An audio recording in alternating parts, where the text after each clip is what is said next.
welcome back to Shropshire. Thank you. You're a Shropshire lad, live just out from Bishop's Castle way? Yes, yeah. At the bottom of Corndon Hill, we have a farm there, which is really lovely. And a very special instrument you've got in your hand there. Just talk us about it a little bit and how it's come to be in your hands for now. So this is a 1572 Andrea Amati, one of the oldest surviving violins, and was a really important maker for the violin family. And his family went on to teach great other violin makers like Stradivarius to make violins. And I've been loaned this violin from Benjamin Hebbert, who's an amazing collector of instruments in Oxford, for my upcoming album of Uccellini recordings, which is music from the 17th century, some of which has never been recorded before. Oh wow. And so you come from a musical family?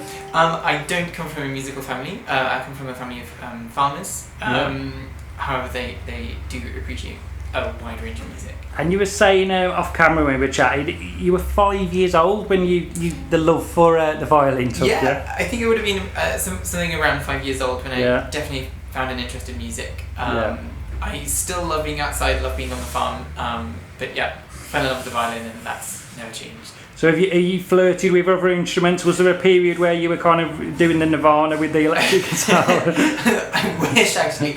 No, I can play a few other instruments to a minimal level. But I think growing up in the middle of nowhere gave me time and space to find other instruments. Violin has always been my true love, but now I love music. Yeah. And this instrument, you've got it for just a few weeks, really, haven't you, while you do your recording? Yes, so I've got it for the duration of the recording. I've got it for a week to get used to. That doesn't sound like a long time to get used to a new instrument, a week. It's not a long amount of time. It should be enough time. It's more about finding a sound with this and also the other musicians in my ensemble, which I'm really excited about. Yeah.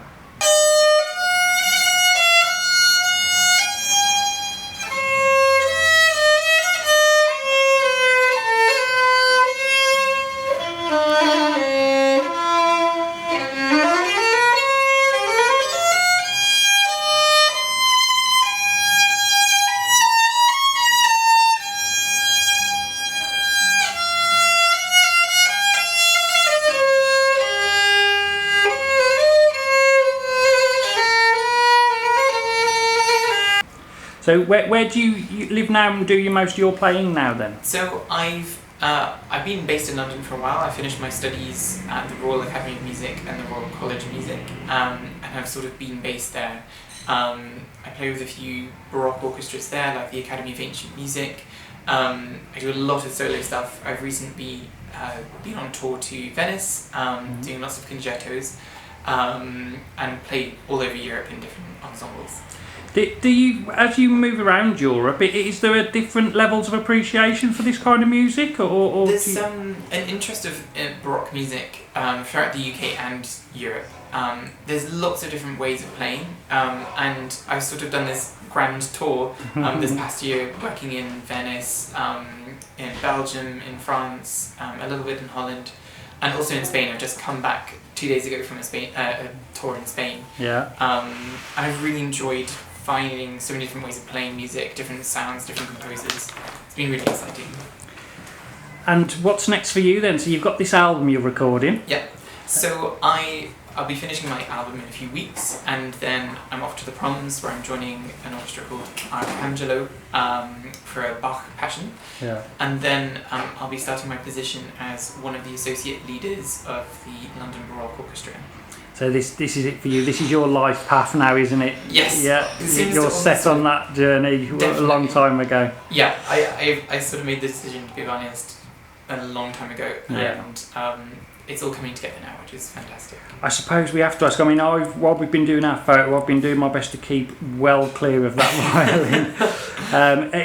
Does it make you nervous to have such a precious thing in your possession temporarily? In some ways, yes. There is a responsibility of looking after it, but also there's a responsibility of just enjoying making music with it and just making it have a voice again. Yeah.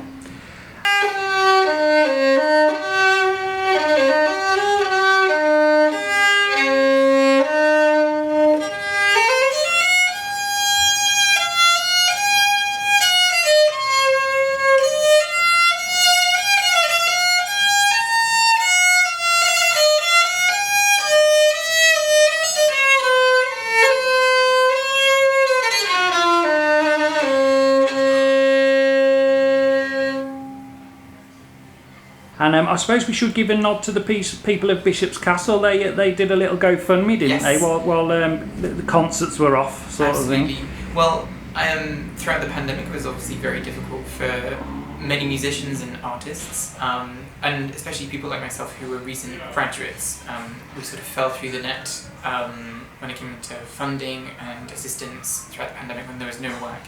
And so many wonderful people I know, and also people I don't know, from Bishop's Castle, also from Shropshire and across the world actually, but really from Bishop's Castle, helped out. They set up a GoFundMe which really helped me find my feet after graduating, and without everyone's help I wouldn't be here now holding and working with an instrument like this. Fantastic. So thank you everyone. And do you think, will you ever be coming back to Shropshire? Would you think in your world, life of a musician, it's all about being in London and living London? There's a sort of London hub. Amazingly, with thanks to the pandemic, a lot of musicians have realised you don't need to be in London. Yeah. There will always be work there. There's where a lot of concerts happen. Even my time living in London, I always come back to Shropshire to perform. I make a point of always having at least one concert a year, if not wanting to do more. But I'm a Shropshire lad at heart, and I really want to move back here as soon as possible. Well, wish you all the best, Conor, and thank you. Take care.